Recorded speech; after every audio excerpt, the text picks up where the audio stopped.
नमस्कार, मी आकाश कोडे स्वागत करतो आपल्या सर्वांचं माझ्या YouTube चॅनलमध्ये, ज्याचं नाव आहे गुरुराज कॉमर्स. गुरुराज कॉमर्स एक पाऊल मराठी विद्यार्थ्यांकडे. मित्र, जर तुम्ही या चॅनलसाठी नवीन असेल तर कृपया चॅनलला सबस्क्राईब करा, व्हिडिओ आवडल्यास लाईक करा, शेअर करा. तर चला मित्रांनो, आजच्या व्हिडिओला सुरुवात करूया. आजचा व्हिडिओ हा मी तुमच्यासाठी खास घेऊन येत आहेत आणि खूप महत्त्वाचा व्हिडिओ आहे. तो म्हणजे आज आपण वर्ग 12वीच्या विद्यार्थ्यांचा जो काही अकाउंट या विषयाचा पेपर पॅटर्न आहेत, नवीन अभ्यासक्रमानुसार म्हणजे सिलेबस जो काही आपला आलेला आहे 2020चा, त्या सिलेबसच्या हिशोबानुसार हा मी तुमच्यासाठी पेपर पॅटर्न काढलेला आहेत आणि बिलकुल सेम पेपर पॅटर्न तुम्हाला लक्षात ठेवायचा आहे आणि त्यानुसार तुम्हाला काय करायचं आहे, स्टडी करायचा आहे. हा महाराष्ट्र बोर्डाने दिलेला काय तुमचा पेपर पॅटर्न आहे मित्र. ठीक आहे, त्यामुळे आपण याला व्यवस्थित समजून घेणार आहोत आणि व्यवस्थित त्याला समजून घेऊन त्यानुसार आपण आपल्या अभ्यासाची काय करणार आहोत, योजना आखणार आहोत. तर मित्र हो, हा जो काही व्हिडिओ आहे हा दोन्ही विद्यार्थ्यांना महत्त्वाचा आहे. म्हणजे वर्ग 12वी मध्ये इंग्लिश मीडियम मध्ये असणाऱ्या विद्यार्थ्यांसाठी सुद्धा महत्त्वाचा आहे आणि मराठी मीडियम मध्ये असणाऱ्या विद्यार्थ्यांसाठी तो महत्त्वाचा आहे. तर मित्र हो, पेपरचा पॅटर्न जो आहे तो तुमच्या समोर आलेला आहे. तर सुरुवातीला जे काही प्रश्नाचं आहे, जे काही आपलं म्हणजे प्रश्नाचं आपण समजू, टार्गेट समजू आपल्यासाठी, की जे काही एकूण प्रश्न आहे ते तुम्हाला 7 प्रश्न पाहायला मिळणार. त्याही अगोदर आपण बघणार आहोत की हा पेपर तुम्हाला 80 मार्काचा राहणार आहे. अगोदर पण 80चाच होता आणि आता पण 80चाच आहे आणि जे काही 20 मार्क आहे तुम्हाला कॉलेजमधून जाणार आहेत. तर मग असे झाले ते 80 + 20 100. ठीक आहे, तर या पद्धतीने आपल्याला थेरॉटिकल ज्याला आपण म्हणतो कॉलेजचं जर 20 मार्क बाजूला काढले तर आपल्याला हा या पद्धतीने हँडल करायचा आहे. त्यातही मित्र हो, एक आणखी गोष्ट महत्त्वाची ध्यानामध्ये ठेवा की जर समजा महाराष्ट्र बोर्डाने या कोरोना टाइम्समध्ये जर समजा आणखी काही चेंजेस केले, जसं सिलेबस कमी करणे, त्यानंतर सिलेबस थोडासा 20% म्हणा किंवा 30% म्हणा, जर अशी शक्यता जर त्यांना वाटली, त्यांनी जर कमी केला तर मे बी हा पॅटर्न आणखी चेंज होऊ शकते. पण लेटेस्ट त्यांच्या अनाउन्समेंटनुसार हा पॅटर्न काय आहेत आम्ही याच्यामध्ये डिझाईन केलेला आहे. तर तुम्ही व्यवस्थित त्याला लक्षात घ्या. ठीक आहे, आणि पुन्हा एकदा हा पॅटर्न महाराष्ट्र बोर्डाने दिलेला आहे. ओके, तर एकूण 7 प्रश्न तुम्हाला पाहायला मिळणार आहेत. तर पहिला प्रश्न समजून घेऊ. पहिला प्रश्न हा मित्र हो कसा आहे की थोडासा दरवर्षीच्या पेक्षा थोडासा वेगळा केलेला आहे आणि याच्यामध्ये थोडासा चॅलेंजिंग पार्ट आलेला आहे. तो म्हणजे कोणता, तर तुम्हाला मी जेव्हा डिटेलमध्ये सांगेल तेव्हा तुम्हाला लक्षात येऊनच जाईल. ओके, तर प्रश्न पहिला काय म्हणते की ऑब्जेक्टिव्ह टाईप क्वेश्चन राहणार आहेत, म्हणजे वस्तुनिष्ठ प्रश्न राहणार आहेत, ज्याला आपण म्हणतो ना की रिकाम्या जागा, एका वाक्यात उत्तरे द्या वगैरे वगैरे. तर चुकी बरोबर सगळं याच्यामध्ये आलेलं आहे. ठीक आहे, आणि हे असे तुम्हाला 20 मार्कासाठी तुम्हाला हा पहिला प्रश्न राहणार आहे. ओके, त्यानंतर तुम्हाला काय आहेत की प्रश्न जो दुसरा आहे तो उदाहरणावर येणार आहेत, एक्झाम्पल्स येणार आहेत त्यामध्ये. ठीक आहे, आता कोणत्या टॉपिकचे येणार ते आपण डिटेलमध्ये पाहणारच आहोत. त्यानंतर प्रश्न तिसरा, चौथा, 5वा हे काय होणार आहेत, याच्यामध्ये सर्वच्या सर्व इथून इथपर्यंत एक्झाम्पल राहणार आहेत. आणि अजून एक लक्षात ठेवा, मी 5 पर्यंतच का थांबलो, यामध्ये तुम्हाला ऑर पॅटर्न पाहायला भेटणार आहेत. ऑर पॅटर्न म्हणजे एक तर वरचं एक्झाम्पल सॉल्व्ह करा किंवा खालचं एक्झाम्पल सॉल्व्ह करा. तर याच्यामध्ये तुम्हाला प्रश्न 2, 3, 4, 5 यामध्ये तुम्हाला ऑर पॅटर्न ज्याला आपण मराठीमध्ये किंवाचा पॅटर्न पाहायला मिळेल. ठीक आहे, आणि बघा याचे मार्क्स पाहून घ्या. प्रश्न क्रमांक दुसरा हा 10 मार्कासाठीचं उदाहरण येणार. प्रश्न तिसरा सुद्धा 10 मार्काचा येणार. प्रश्न चौथा जो आहे तो 8 मार्काचं उदाहरण राहणार आणि प्रश्न 5वा जो आहे तो सुद्धा 8 मार्काचं उदाहरण राहणार. ठीक आहे, आणि याच्यासाठी वेगवेगळे टॉपिक त्यांनी त्यामध्ये डिझाईन केलेले आहेत. त्यानंतर प्रश्न क्रमांक 6वा आणि 7वा यामध्ये मात्र तुम्हाला जो काही आपण ऑर पॅटर्न म्हणतो तो अजिबातही पाहायला मिळणार नाहीये. म्हणजे कंपल्सरी पार्ट असल्यासारखं आहेत. कोणता, प्रश्न क्रमांक 6वा आणि प्रश्न क्रमांक 7वा. यामध्ये काय होणार की तुम्हाला 12 मार्काचे 2 उदाहरणे येणार आणि त्याला कुठलाही ऑर मिळणार नाही आणि बिलकुल त्याच प्रकरणाला आपल्याला काय करायचं आहे, व्यवस्थित हँडल करायचं आहे. आणि हे 2 प्रकरण तुमच्यासाठी खूप जास्त स्कोअर सुद्धा करून देणारे प्रकरण आहेत. ठीक आहे, यामध्ये तुम्हाला अव्यापारी संस्था, ज्याला नफा न कमवणाऱ्या संस्थांची खाती, असा सुद्धा एक टॉपिक आहे आणि भागीदारीची अंतिम खाती हा शेवटल्या प्रश्नासाठीचा टॉपिक आहे. ठीक आहे, अगोदर काय होतं की हा जो शेवटला प्रश्न आहे हा 15 मार्काचा यायचा, आता त्यांनी काय केलेला आहे, याला 12 मार्कमध्ये कन्वर्ट केलेला आहे. ओके, तर हे आहेत चेंजेस नवीन सिलेबसनुसार. आता आपण याला प्रत्येक प्रश्नाला डिटेलमध्ये जाऊ की कोणत्या प्रश्नासाठी कोणतं टॉपिक आहे. ठीक आहे, तर व्हिडिओ तुम्हाला शेवटपर्यंत बघायचा आहे, खूप फायद्याचा ठरणार आहे आणि चॅनलला सबस्क्राईब सुद्धा करा आणि व्हिडिओ लाईक सुद्धा करा. चला मग आपण सुरू करूया. तर प्रश्न क्रमांक पहिला डिटेलमध्ये तुमच्या समोर मी टाकलेला आहे. आता बघा, याला व्यवस्थित समजून घ्या. हाच एक नवीन पार्ट आहे आपल्यासाठी, या नवीन सिलेबसनुसार व्यवस्थित त्याला लक्षात घ्यायचं आहे. काय म्हटलेलं बघा, हेडिंग तुम्हाला दिसत असेल की question number 1 objective type question. ठीक आहे, ज्याला मराठीमध्ये वस्तुनिष्ठ प्रश्न असं म्हणतात. आता याच्यामधला हा जो पार्ट आहे याला मी स्टार मार्क करतो आणि लक्षात घ्यायला मी काय म्हणतो लक्षात घ्या. 4 out of 10 questions will be asked and all would be compulsory. याचा अर्थ असा होते मराठीत मित्र हो की जे काही तुम्हाला सिलेबसमध्ये जे काही त्यांनी काय केलेले आहेत की 10 प्रकारचे प्रश्न त्यांनी सांगितलेले आहेत. म्हणजे बोर्डवाल्यांचं म्हणणं काय आहे की हे जे तुम्हाला इथून इथपर्यंत हे जे 10 दिसत आहेत, हे 10 जे काही आहे हा आपल्यासाठी सिलेबसचं काम करत आहे. हे 10चा तुम्हाला अभ्यास करायचा आहे, व्यवस्थित त्याच्यावर स्टडी करायचा आहे आणि त्या हिशोबाने बोर्डाच्या पेपरमध्ये तुम्हाला कोणतेही 4 प्रश्न येणार आहेत आणि ते 4ही तुम्हाला कंपल्सरी काय करायचे, सॉल्व्ह करायचे आहेत.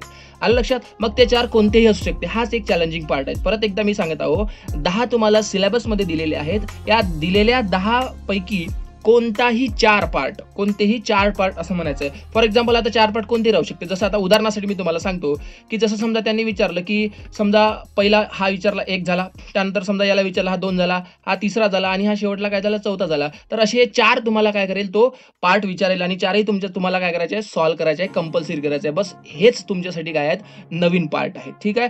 अगोदर काय व्हायचं, आता जुन्याबद्दल थोडंसं डिस्कस करतो. जुन्यामध्ये काय व्हायचं की या 4 पेक्षा जास्त तुम्हाला काय करायचे, प्रश्न यायचे. असाच पॅटर्न होता. तर यामध्ये काय व्हायचं की समजा 1 2 त्यानंतर 3 4 5 6 7 असं वगैरे यायचं. असे 7 एकूण प्रश्न यायचे, 6 किंवा 7 प्रश्न यायचे आणि त्यावरून आपल्याला काय करायचं होतं की कोणतेही 4 सॉल्व्ह करायचे होते. म्हणजे पोरांना ऑप्शन मिळत होता की दिलेल्या 6-7 पैकी काय करायचं होतं की कोणतेही जे वाटेल त्यांना ते 4 करायचे होते. मग अशा वेळेस जुने विद्यार्थी काय करायचे की सगळं ठरून घ्यायचं की बाबा मला पहिल्यांदा रिकाम्या जागा सॉल्व्ह करायचा आहे. काही विद्यार्थी ठरून घ्यायचे की त्यांना माहीत असायचं की विपत्राचा नमुना जो आहे, म्हणजे हा जो प्रश्न आहे 9वा तो यायचा. तर हे त्यांना माहीत असायचं म्हणून सिलेक्टेड गोष्टी पोरं करून जायचे आणि त्या हिशोबाने त्यांनी पहिला प्रश्न व्यवस्थित सॉल्व्ह करायचे. पण आता असं होणार नाही आहेत. आता परत एकदा मी रिपीट करतो की तुम्हाला दिलेल्या या सिलेबसमधल्या 10 गोष्टींपैकी कोणकोणत्या आता आपण अजून पाहणारच आहोत. या 10 गोष्टीचाही अभ्यास पेपरमध्ये करून जायचा आहे आणि यापैकी कोणतेही 4 जे बोर्डाला वाटेल ते त्यांनी देणार आणि तेच आपल्याला पूर्ण सॉल्व्ह करायचे आहेत. आता याचा पॅटर्न बघू, नेमका ह्या पहिल्यामध्ये काय, दुसऱ्यामध्ये काय. बघा की पहिल्यामध्ये काय देऊ शकतात त्यांनी की योग्य पर्याय निवडा. आपल्याला याचा सुद्धा अभ्यास करायचा. याचे एकूण त्यांनी 5 प्रश्न देणार आणि एका प्रश्नाला 1 मार्क्स राहणार. अशा पद्धतीने हे राहील. त्यानंतर give one word term phrase, ज्याला आपण शब्दसमूह म्हणतो किंवा एक संज्ञा म्हणतो, तर असे 5 प्रश्न राहील आणि त्या प्रत्येकाला 1 मार्क्स राहील. त्यानंतर चुकी बरोबर राहणार आणि रिझन सह लिहायचं आहे तुम्हाला, म्हणजे ज्याला आपण ट्रू ऑर फॉल्स म्हणतो इंग्लिश मीडियमसाठी. तर यामध्ये तुम्हाला रिझन सांगायचं आहे आणि असे एकूण 2 प्रश्न विचारणार आणि एका प्रश्नाला 2.5 मार्क असं राहणार. तर सर मग याचं रिझन कसं लिहायचं. फॉर एक्झाम्पल आता बघा मी तुमच्यासाठी एक उदाहरण देतो की भागीदारी संस्थेसाठी आता एक प्रश्न तयार करतात. बघा थोडंसं कॉन्सन्ट्रेशन करा की एक व्यक्ती सुद्धा भागीदारी सुरू करू शकतो. आता हे वाक्य तुम्हाला तिथे काय तो प्रश्न दिलेला आहे. मग तुम्हाला ठरवायचं आहे की चूक आहे की बरोबर आहे. मग ऑब्व्हियसली याचं उत्तर काय आहे, याचं उत्तर काय मित्र, चूक आहे. ठीक आहे. कारण आपल्याला माहित आहे की 2 किंवा 2 पेक्षा जास्त व्यक्ती भागीदारीसाठी पाहिजे. मग आपल्याला याचं कारण लिहायचं आहे की वरील वाक्य हे चूक आहे कारण भारतीय भागीदारी कायद्यानुसार 1932 नुसार कमीत कमी 2 व्यक्ती मिळून भागीदारी तयार होऊ शकते. असं तुम्हाला काय करायचं आहे, रिझन त्यामध्ये मेन्शन करायचं आहे. आय होप तुम्हाला मी काय बोललो थोडंसं तरी कळत असेल. ठीक आहे. त्यानंतर आता चौथा प्रश्न बघा काय म्हटलेला आहे की फाइंड ऑड वन, म्हणजे गटात न बसणारा ज्याला आपल्याला म्हणायचं आहे की तुम्हाला 3-4 ऑप्शन दिले राहील आणि त्यानुसार तुम्हाला ठरवायचं आहे की गटात कोणता शब्द बसत नाही. जसं शुद्ध नफा दिला राहील, प्राप्यविपत्र, त्यानंतर धनको, त्यानंतर बँकेचं कर्ज. आता याच्यापैकी ऑड शब्द कोणता आहे तर तुम्हाला लक्षात घ्यायचा आहे की कोणता, शुद्ध नफा. ठीक आहे. कारण हा कुठून मिळते तुम्हाला, नफा तोटा खात्यावरून मिळते. अशा पद्धतीने तुम्हाला ऑड शब्द ओळखायचा आहे. असे किती प्रश्न राहणार, 5 राहणार. ठीक आहे. हे 5 प्रश्न राहणार आणि प्रत्येकाला 1 मार्क्स राहणार. त्यानंतर 5वं बघा, कंप्लीट द सेंटेन्स, ज्याला आपण विधाने पूर्ण करा असं म्हणतो.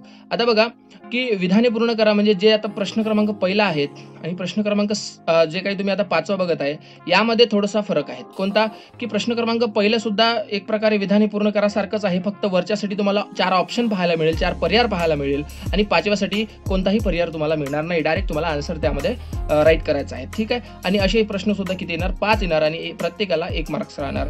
त्यानंतर एका वाक्यात उत्तरे, ज्याला आन्सर इन वन सेंटेन्स म्हणतो. ठीक आहे. फॉर एक्झाम्पल जसं की आपण म्हणू शकतो की करार कशाला म्हणतात, भागीदार कोणाला म्हणतात वगैरे वगैरे असे काय होतात, एका वाक्यात उत्तर येऊ शकतात. असे किती प्रश्न येणार मित्र, 5 येणार आणि एका याला 1 मार्क्स राहणार. ठीक आहे. त्यानंतर ॲग्री ऑर डिसॲग्री, ज्याला आपण सहमत आहात की असहमत आहात, बिलकुल चुकी बरोबर सारखं काम आहे त्याचं वालं. एकूण 5 प्रश्न येणार आणि प्रत्येकाला 1 मार्क्स राहणार. ठीक आहे. फक्त फरक काय की याच्यामध्ये तुम्हाला रिझन वगैरे द्यायची गरज नाही. चुकी बरोबरसाठी तुम्हाला काय रिझन द्यायचं होतं आणि इथे रिझन द्यायची गरज नाहीये. ठीक आहे. त्यानंतर समोरचा बघा 8वा काय म्हणते, कॅल्क्युलेशन्स, तुम्हाला गणना करण्यासाठी काय होईल, तो प्रश्न देईल.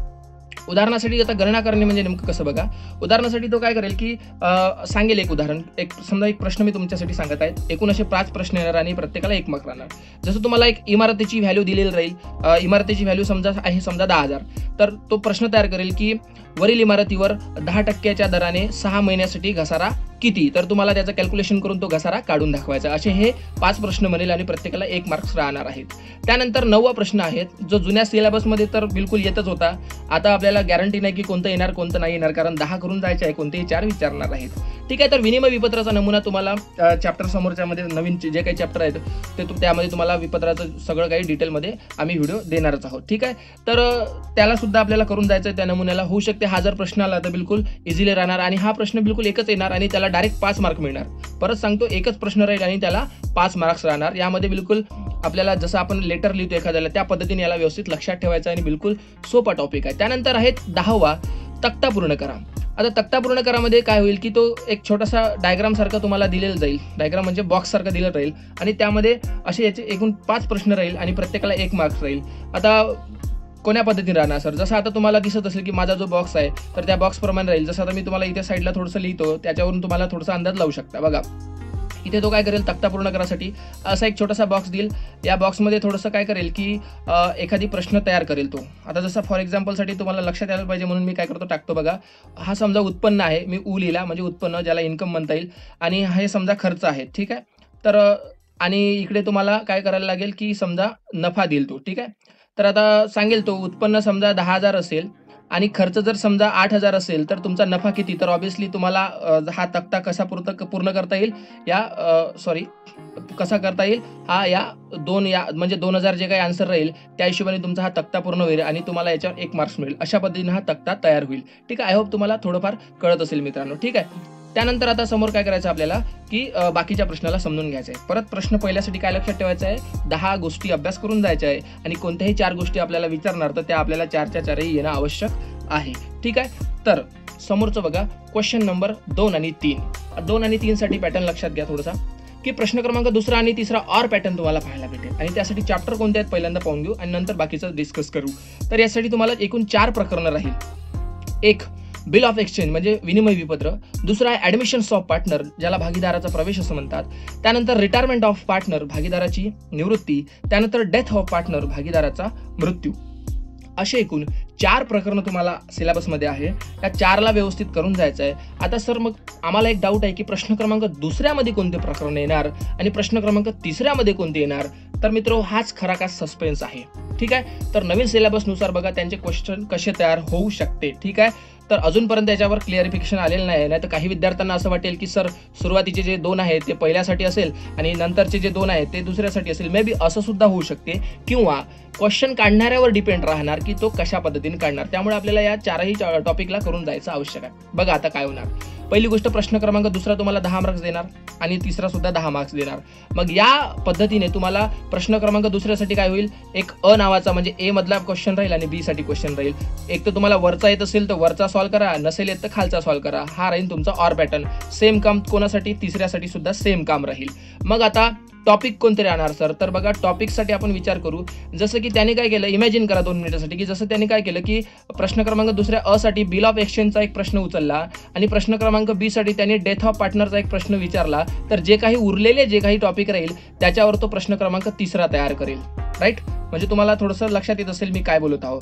म्हणजे इकडे 2 कोणते उचलते त्यावरून डिपेंड राहणार इकडे 2 कोणते राहणार. ठीक आहे, एकाच टॉपिकमध्ये दोन्ही प्रश्न तुम्हाला याच्यामध्ये नाही येणार. हा सुद्धा म्हणजे हे सुद्धा तेवढंच कन्फर्म आहे मित्रांनो.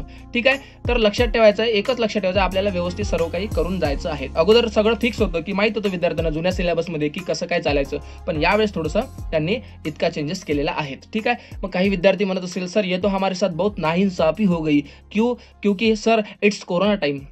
पहिल्यांदाच तर सर या टाईममध्ये आम्ही व्यवस्थित प्रॉपर स्टडी करू शकत नाही आहे, कारण कॉलेजेस नाही, क्लासेस नाही व्यवस्थित वगैरे वगैरे, ऑनलाईन करायला लागते, त्यामध्ये मग नेटवर्कचा प्रॉब्लेम वगैरे वगैरे. पण मित्र तुमच्या सर्व फिलिंग मी समजू शकतो, पण आता सिलेबस आहे त्याला आपल्याला करावाच लागणार. ठीक आहे, चला तर तुम्हाला प्रश्न क्रमांक 2 आणि 3 समजला असेल. त्यानंतर प्रश्न क्रमांक 4 आणि 5 सुद्धा सेम पॅटर्न नुसार राहणार आहेत, टॉपिक फक्त बदलणार आहेत.